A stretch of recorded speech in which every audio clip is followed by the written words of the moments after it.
Okay, तो dear students, accountancy first chapter partnership के उपलक्ष्य में, क्योंकि अब आपकी वॉल्यूम में एक एनपीओ इंट्रोड्यूस हो चुका है, एनपीओ को अलग रखा जाए तो पार्टनरशिप का आपका इंट्रोडक्टरी जो सबसे फर्स्ट चैप्टर है, मैं इसी को सम अप करूँगी ताकि आपको रिवीजन करने में आसानी हो जाए।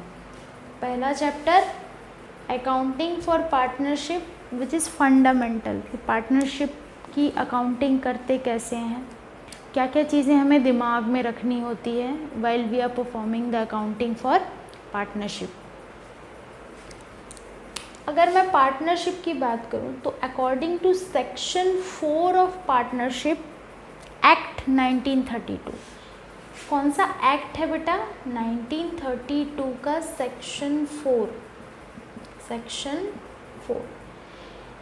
ये क्या कहता है कि पार्टनरशिप एक म्यूचुअल एग्रीमेंट है जिसमें पार्टनर्स आते हैं एक जगह पर एग्रीड रेशियो में, या जैसे भी ओरली रिटन ये अपना एक रेशियो डिसाइड करते हैं, अपने फ्यूचर के प्लान्स डिसाइड करते हैं, साथ में मिलकर के काम करने का सोचते हैं। और ये म्यूचुअल एग्रीमेंट जो इन पार्टनर्स के बीच में होता है, अगर कहीं क्वेश्चन आए आपसे पूछे क्या लॉसेस के लिए भी आते हैं, तो कभी आप ये कंसिडर मत करिएगा कि ये लॉसेस के लिए भी आते हैं। ये हमेशा जो अर्निंग मोड होता है इनका, या अर्निंग जो इनके दिमाग में चलता है, वो होता है प्रॉफिट मोटिव। क्योंकि हर एक व्यक्ति क्या करेगा, कभी भी कोई बिजनेस अगर करेगा तो वो हमेशा यही सोचेगा कि मैं प्रॉफिट अर्न करूँ। ठीक है, तो पार्टनरशिप एक्ट 1932 है बेटा, जिसका सेक्शन 4 है, ये बताता है कि कितने पर्सन्स पार्टनरशिप में एंटर होते हैं। मिनिमम 2, मैक्सिमम लिमिट 50 है अकॉर्डिंग टू, मैक्सिमम लिमिट है 50 according to companies act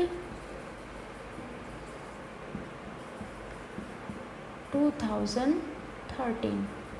companies act 2013 में रिवाइज्ड एडिशन में बोला गया है कि मैक्सिमम जो लिमिट पार्टनर्स की होगी वो कितनी होगी? 50। ठीक है, और ये जो 50 लिमिट है, मिनिमम 2 तो होनी ही चाहिए, maximum 50, whether it is relevant to the banking और non banking sector. Got it? Banking में भी पार्टनरशिप हो सकती है, नॉन बैंकिंग सेक्टर में भी पार्टनरशिप हो सकती है। बैंकिंग इंस्टीट्यूशंस में अलग केस हो जाता है। अब होता क्या है कि फीचर्स ऑफ पार्टनरशिप क्या हैं? बहुत ही आसान सी बात है। अगर कोहेरेंस है, दो पर्सन्स आपस में आकर के एक ही बिजनेस को करना चाह रहे हैं या उसके थ्रू प्रॉफिट अर्न करना चाह रहे हैं, तो कुछ प्रोबेबल फीचर्स हैं जो कि डिनोट करते हैं या काम करने का उनको एक मोड बताते हैं, है ना। तो क्या फीचर्स हैं जिनसे हम ये पता कर सकते हैं कि ये पार्टनरशिप है या नहीं है? तो पार्टनरशिप सबसे पहले जो एग्जिस्ट होती है कि यहाँ 2 और मोर पर्सन हो, 2 या 2 से ज़्यादा पर्सन होने चाहिए, maximum 50। Okay, according to companies act 2013। एक अग्रीमेंट है। देखो, अग्रीमेंट का मतलब है सपोज 4-5 पर्सन्स हैं, इन्होंने म्यूचुअली डिसाइड किया कि पार्टनरशिप में काम करते हैं। ठीक है, इन्होंने एग्री कर लिया कि भाई हमारा कमीशन का ये चार्ज हो जाएगा, हमारा प्रॉफिट का ये चार्ज हो जाएगा। हर एक चीज़ में उन्होंने ओरली क्या करा, डिसीजन ले लिया, म्यूचुअली एग्री कर लिया कि आप इतना ले लेना, मैं इतना। ओरली है। अब होता क्या है कि कुछ समय के बाद क्लैशेस होने शुरू हो जाते हैं। वो कहेगा नहीं तुमसे ज़्यादा काम मैं कर रहा हूँ, वो कहेगा नहीं तुमसे ज़्यादा मैं कर रहा हूँ, तो वहाँ ब्रेकिंग शुरू हो जाती है। ठीक है, और पार्टनरशिप में एक भी व्यक्ति की अगर डेथ हो जाती है तो फिर वो तो पार्टनरशिप बिल्कुल डिसॉल्व ही होने की कगार में आ जाएगी, फिर तो न्यू शुरू होगी, है ना। अब इसमें होता क्या है, agreement should be in written. लिखा कहीं नहीं है कि रिटन ही रखिए, ओरल भी हो सकता है एग्रीमेंट और रिटन भी हो सकता है, लेकिन जो अच्छा माना जाता है वो रिटन एग्रीमेंट माना जाता है पार्टनरशिप का। और यही जो एग्रीमेंट है इसको कहा जाता है पार्टनरशिप डीड। इस एग्रीमेंट को कहा जाता है पार्टनरशिप डीड। ठीक है, डीड में पार्टनर का नाम, बिजनेस का कैरेक्टर, भाई बिजनेस किस कैरेक्टरिस्टिक में है, क्या चीज़ का बिजनेस है, पार्टनर, हर एक पार्टनर ने कितनी कितनी कैपिटल लगाई है, सो ऑन। ठीक है, इस एग्रीमेंट में सब कुछ मेंशन होता है कि फ्यूचर में ये कितने रेट पर प्रॉफिट अर्न करेंगे, तो कितना बांटेंगे आपस में, इनका इंटरेस्ट का ग्रेड क्या होगा, अगर ये ड्राइंग्स करते हैं इन फ्यूचर अपने फर्म से तो इनके ऊपर कितना चार्जेबल इंटरेस्ट होगा, सब कुछ एक एग्रीड डॉक्यूमेंट में यहाँ पर अवेलेबल होता है, जिससे आगे जाकर के क्लैशेस की संभावना कम हो जाती है।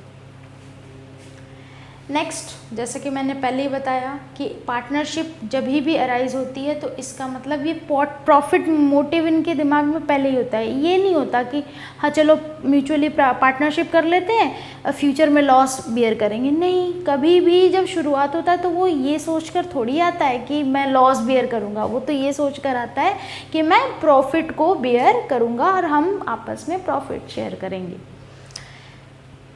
नेक्स्ट, बाय ऑल और any one acting for all. देखो 4-5 पार्टनर है ना, 4-5 पार्टनर मिलकर ही पार्टनरशिप फर्म के लिए काम कर सकते हैं और एक ही पार्टनर 4-5 पार्टनर्स के लिए रिप्रेजेंट करके भी काम कर सकता है। ठीक है, एक ही पार्टनर एक्टिंग फॉर ऑल भी हो सकता है और सारे के सारे एक्ट भी कर सकते हैं, तो कोई इसका इशू नहीं होता। Relationship of principal and agent, तो पार्टनरशिप में जो पार्टनर्स के बीच में रिलेशन होता है वो होता है प्रिंसिपल एंड एजेंट। प्रिंसिपल भी होता है ये और ये एजेंट भी होता है। प्रिंसिपल क्यों कि किसी के एक्ट से इसे फर्क नहीं पड़ने वाला। एजेंट क्यों कि इसके एक्ट से दूसरों को फर्क पड़ सकता है, बांध के रखना। ठीक है, तो प्रिंसिपल और एजेंट दोनों का फंक्शन ये प्रेजेंट करता है। तो ये तो रही हमारी कुछ थ्योरेटिकल बातें। अब हम इसमें ना जंप करते हैं कुछ चीज़ों पर, और जो साथ साथ में सुनते जाइए बस ध्यान से, क्योंकि ये जो वीडियो बनाई है मैंने वो सिर्फ इसलिए बनाई है ताकि आप रिवीजन क्विकली कर पाएँ और चीज़ों को समझ पाएँ। ठीक है,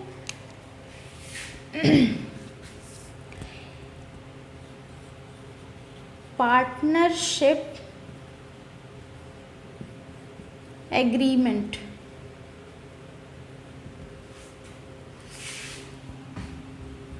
पार्टनरशिप एक्ट 1932, दोनों के बीच का डिफरेंस है बेटा, बहुत ही सिंपल है, हम बहुत इजीली इसको समझेंगे, बस आप एक एक पॉइंट को ध्यान से सुनते जाइए। अभी मैंने क्या बताया था कि जब पार्टनर्स आपस में इन्वॉल्व होकर के काम करना शुरू करते हैं तो वे काम करने से पहले एक एग्रीमेंट बनाते हैं कि हम प्रॉफिट इतना शेयर करेंगे, हम लॉसेस में ये काम करेंगे, हम इंटरेस्ट ऑन कैपिटल ये करेंगे वगैरह वगैरह, यही होता है ना।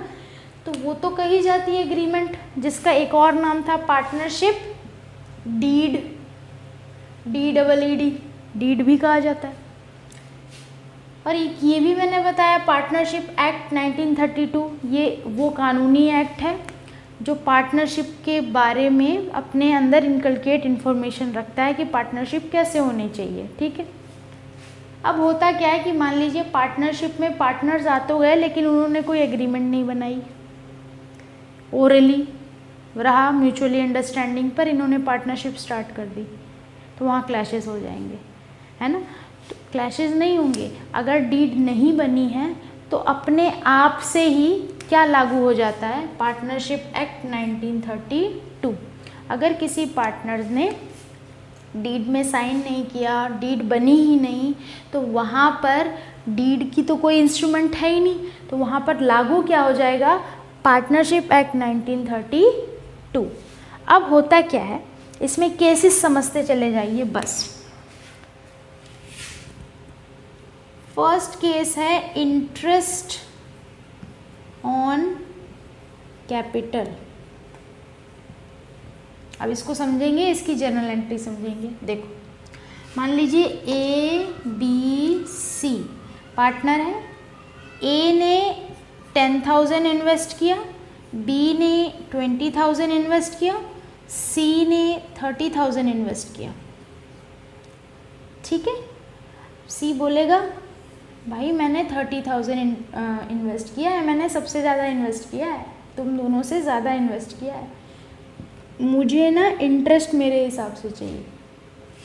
इसके ऊपर, इस कैपिटल के ऊपर पार्टनर्स को इंटरेस्ट मिलता है, किसकी तरफ से? फर्म की तरफ से। फर्म कौन सी? पार्टनरशिप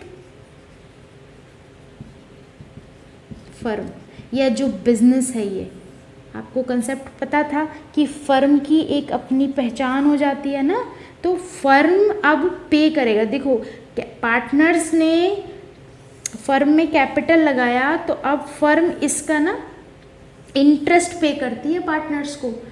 ये इनका रेगुलर इनकम हो जाती है कि इंटरेस्ट मिलेगा इन्हें उनकी कैपिटल के ऊपर।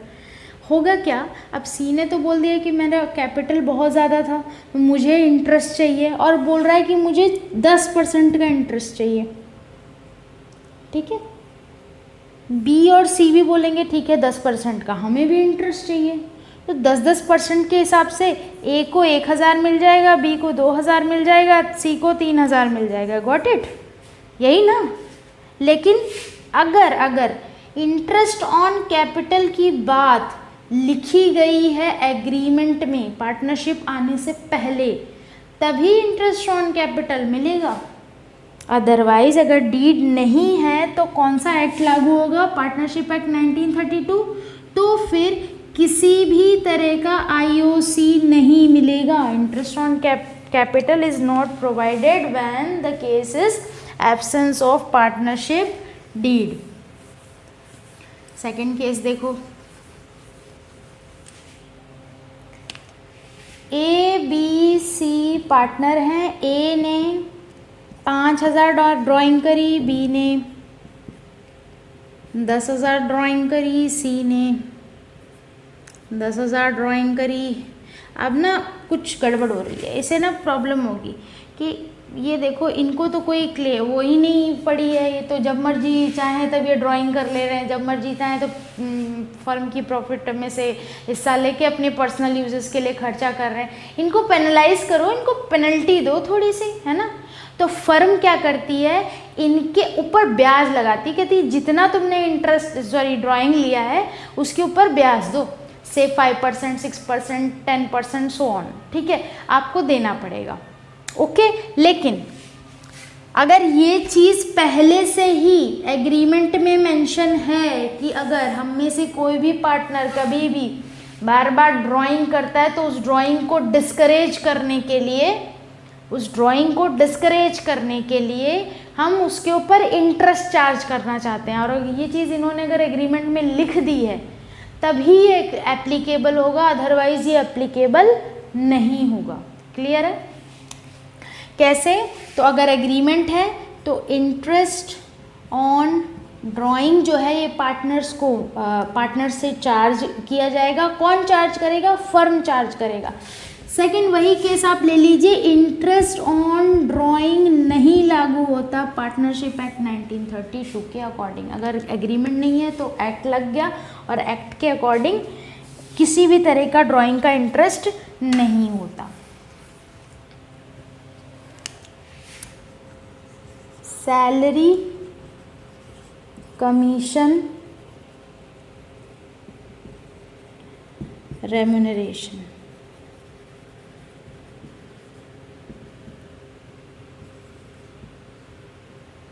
SCR, क्या ये मिलेगा? देखो मान लीजिए ए है, बी है, सी है, 3 पार्टनर है। ए बहुत काम करता है बिजनेस में आके, एक्टिव पार्टनर है, बहुत काम करता है, ये इतना नहीं करते। ए बोलता है देखो मैं काम तुम लोगों से ज़्यादा करता हूँ बिजनेस के लिए, मेरे ही ऊपर पूरा बिजनेस टिका हुआ है, तो मुझे ना इसके बदले में सैलरी चाहिए। मैं वो बंदा पकड़ के लाया, मुझे इसके लिए कमीशन चाहिए, मुझे मेरा रिवॉर्ड चाहिए, मुझे नहीं पता। ठीक है, तो अगर इस तरह की कोई एग्रीमेंट हो गई पार्टनरशिप डीड के अंदर कि हाँ आपको चार्जेबल होगा सैलरी, कमीशन, रेम्यूनरेशन तो मिलेगा, अगर इसमें लिखा हुआ है तो otherwise SC are not applicable in partnership act 1932. Next,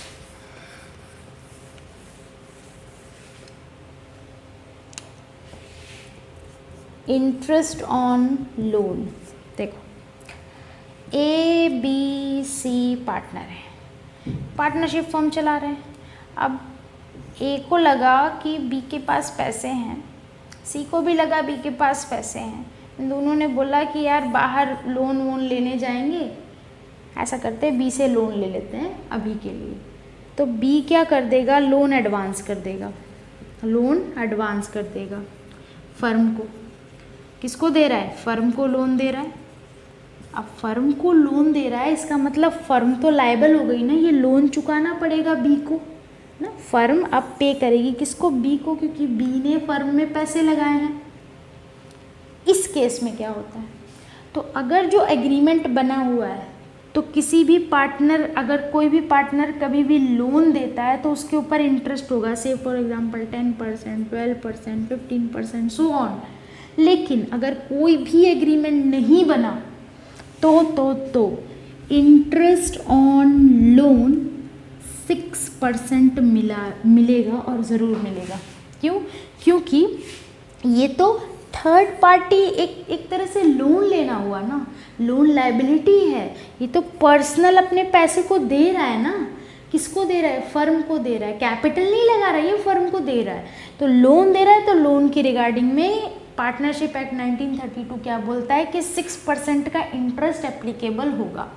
ठीक है, with respect two month of advancing the loan. Next,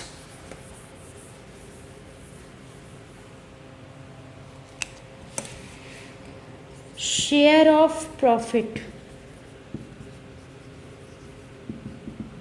मान लीजिए ABC है, A का 5, B का 3, C का 10, मतलब 5/10, 3/10, 2/10 ये रेशियो है.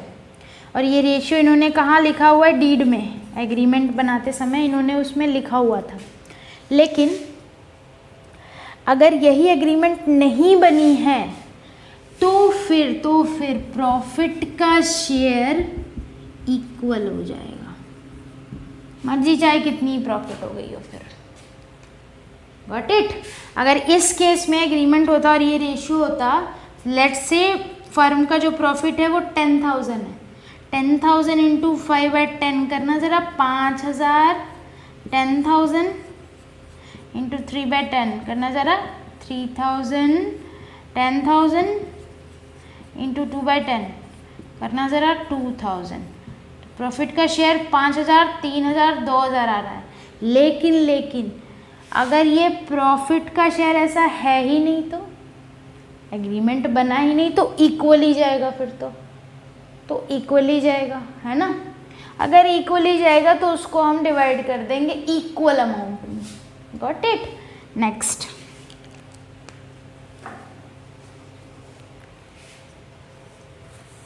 अब इसकी कुछ एंट्रीज हैं बेटा, वो देख लो.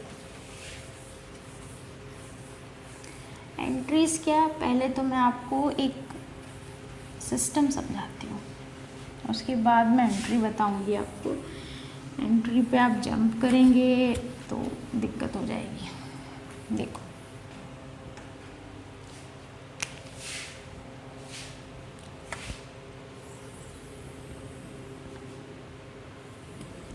ये है पार्टनर्स का अकाउंट अगर हम बना रहे हैं. ठीक है, मान लीजिए A और B दो पार्टनर हैं.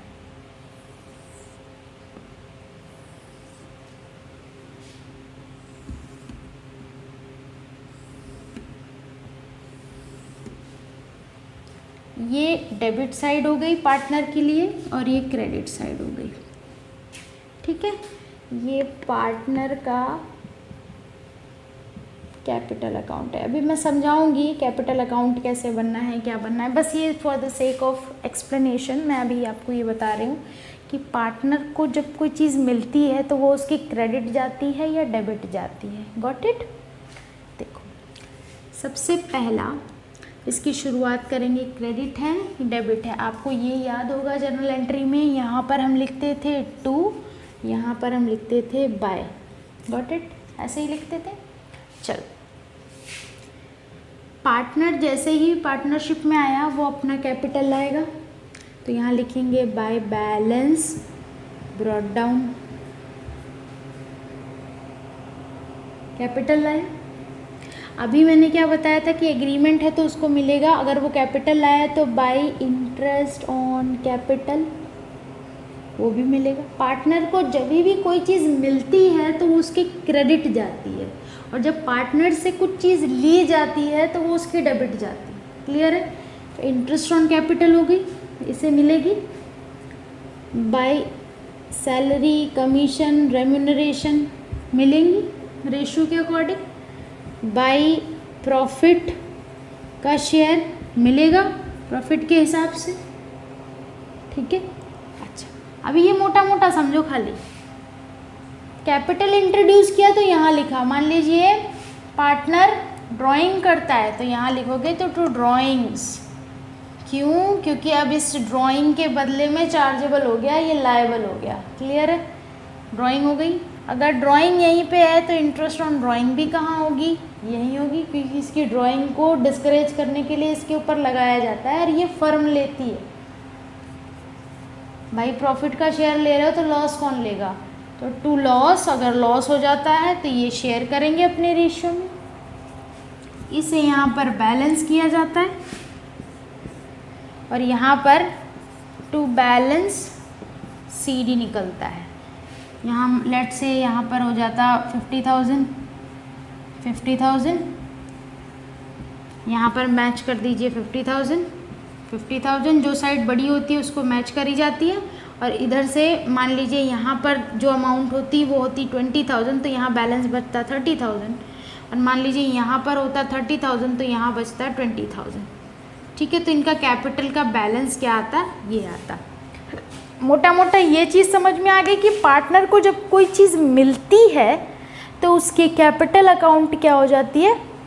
क्रेडिट हो जाती है, और पार्टनर से जब कोई चीज़ ले जाती है तो उसका कैपिटल अकाउंट डेबिट हो जाता है। बस खाली अभी एक कंसेप्ट ध्यान में रखिए, अभी उस पर मत जंप करिए कि फिक्स कैपिटल है, फ्लक्चुएटिंग कैपिटल है क्या नहीं, हम वो सब डिस्कस करेंगे। क्लियर है।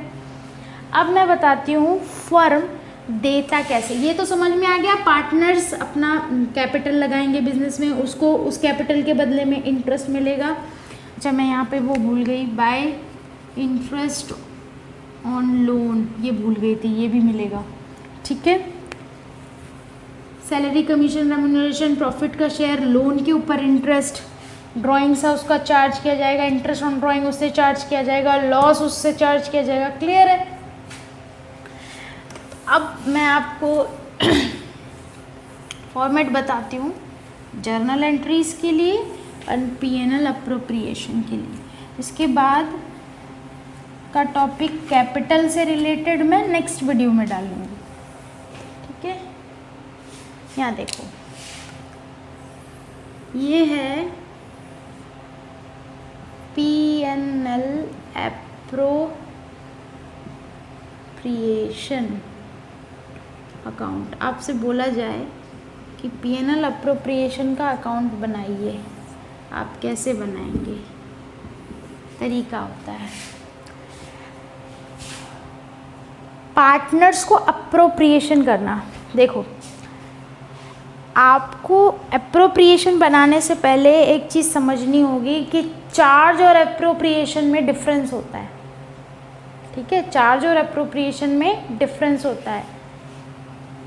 चार्ज तो हम हटा नहीं सकते, अप्रोप्रिएशन बिल्कुल हटा सकते हैं, है ना।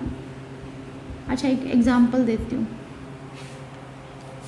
मेरे यहाँ एम्प्लॉयज़ काम करते हैं, लॉस हो गया, मैंने बोल दिया भाई लॉस हुआ है, सैलरी नहीं मिलेगी। कर सकते हैं ऐसा? नहीं। उसकी वर्किंग सैलरी उसे दी जाएगी, ठीक है, क्योंकि वो चार्ज है फर्म के ऊपर, तो वो चार्ज है, उसको तो देना ही है। Not with respect to profit, profit से उसका कुछ लेना देना नहीं है। समझ में आ रहा है?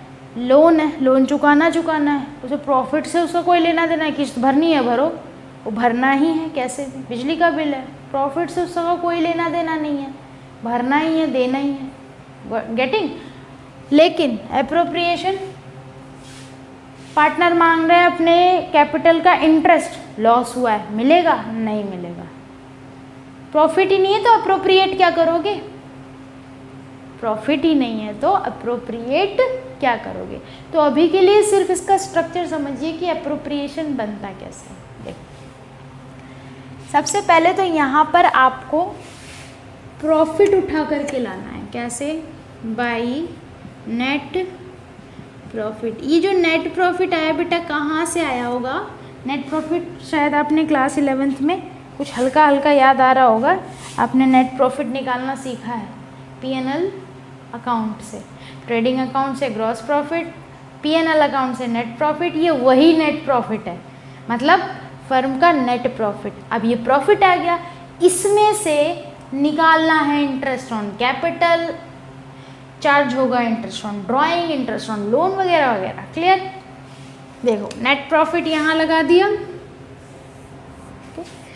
पार्टनर्स को क्या क्या मिलेगा? Interest on capital, interest on loan, salary, commission, remuneration, profit का शेयर, लोन का इंटरेस्ट, बाई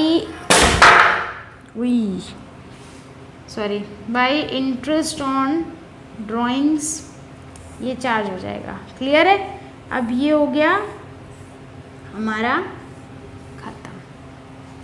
इसके और भी अप्रोचेज हैं बेटा, लेकिन अभी आप सिर्फ एक ढांचा समझिए कि P&L अप्रोप्रिएशन में क्या होता है। नेट प्रॉफिट आ गया, नेट प्रॉफिट आ गया, नेट प्रॉफिट आया, नेट प्रॉफिट आ गया। इसी नेट प्रॉफिट से शेयरिंग दी जाएगी, इंटरेस्ट ऑन कैपिटल पार्टनर्स का कितना बनता है, लोन कितना बनता है, सैलरी कितनी बनती, कमीशन, रेम्यूनरेशन। उसके बाद अगर प्रॉफिट बचता है तो उनकी कैपिटल में ट्रांसफ़र कर दिया जाएगा। क्लियर? ऐसे ही अगर ये हिस्सा ज़्यादा है तो ये माइनस करें, लॉस आ जाएगा, और ये जो लॉस है फिर ये भी कैपिटल में इनकी जाएगा। ठीक? अच्छा, अब आपको एक चीज़ समझाऊं मैं। P&L अप्रोप्रिएशन नॉमिनल अप्रोच पर है, P&L अकाउंट भी नॉमिनल अप्रोच पर ही है। पहले P&L अकाउंट जो आप बनाते थे वो भी नॉमिनल अप्रोच पर ही थी, debit all expenses and losses, credit all incomes and gain. P&L appropriation में है क्या? ये फर्म की पर्सपेक्ट से नॉमिनल है। ये ध्यान में रखिए कि ये कौन बन रहा है? ये फर्म है। अब फर्म को, पार्टनर्स को इंटरेस्ट ऑन कैपिटल देना पड़ रहा है, सैलरी देनी पड़ रही है, लोन का इंटरेस्ट देना पड़ रहा है, तो फर्म के लिए तो एक्सपेंस ही है ये सब। तो अगर ये फर्म है तो फर्म की एक्सपेंस यहाँ ट्रीट हो रही है, तो इसी वजह से तो इसे डेबिट किया जा रहा है। नॉमिनल रूल क्या कहता है? Debit all expenses and losses. तो एक्सपेंस एंड लॉसेस को डेबिट किया जा रहा है फर्म के लिहाज से। ठीक है? क्योंकि फर्म के लिए पार्टनर्स को इंटरेस्ट ऑन कैपिटल देना, लोन देना, सैलरी देना, कमीशन देना, रेम्यूनरेशन देना, ये सब लॉस है। और इसी तरह से जब पार्टनर से फर्म इंटरेस्ट ऑन ड्राइंग लेता है, लॉस का चार्ज लेता है, लॉस का शेयरिंग डिस्ट्रीब्यूट करता है, तो इसके लिए तो बेनिफिट है, तो ये गेन है, तो इस वजह से ये क्रेडिट है। ओके, तो ये सेक्शन है अप्रोप्रिएशन का अप्रोच है। एंड अप्रोप्रिएशन के बाद अब जो इम्पोर्टेंट टॉपिक आएगा वो आएगा फिक्स एंड फ्लक्चुएटिंग कैपिटल क्या होता है, उसके बाद जर्नल एंट्री। ठीक है? इसके थ्रू अगर जर्नल एंट्री आपको कोई बोल दे बनाने को कि बताइए इंटरेस्ट ऑन कैपिटल की जर्नल एंट्री बताइए, और सिंपल है, लेजर बना हुआ है, ठोको इसे। कैसे? ये कौन सी साइड है P&L अप्रोप्रिएशन की? डेबिट। लिखो P&L appropriation account debit to IOC वापस P&L appropriation account debit to salary, वापस P&L appropriation account debit to commission, P&L appropriation account debit to remuneration, to profit share, to remuneration, to profit share, blah blah blah. ये कौन सी side है P&L appropriation की? Credit side. चेपो, क्या चेपेंगे? देखो